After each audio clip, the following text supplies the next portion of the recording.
part ng solusyon ng ating bansa. Ang focus po niya, bakit siya tumakbo?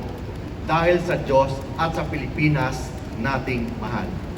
It means yung focus ng kanyang platform of government is God-centered, Philippine-centered, and Filipino-centered na platform, lalo na sa legislation bilang isang senador. And ang priority po niya, number one, is yung religious freedom. Naniwala po si Pastor Apollo Kibuloy that religious freedom is inviolable. It means kailangan ang government po natin should secure the holy grounds against state forces.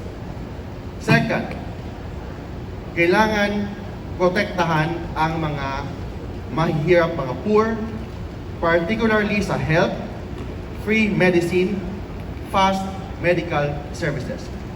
Pastor Kibuloy will be the senator sa mga mahihirap, senator sa mga ordinaryong mga Pilipino, senador sa mga manggagawa. Madaling lapitan, willing makinig sa lahat ng problema ng taong bayan. And third, he will focus on education. He wants a massive quality education and zero corruption. Makita naman natin, exhibit number 1 is the KOJC.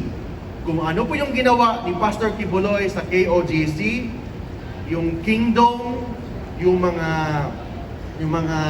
sa Tamayong, and sa lahat sa buong mundo, yun ang gagawin po niya sa buong Pilipinas bilang isang senador.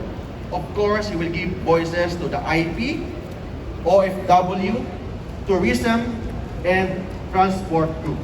Thank you and good afternoon. Maraming salamat po. Sir, just your name, sir.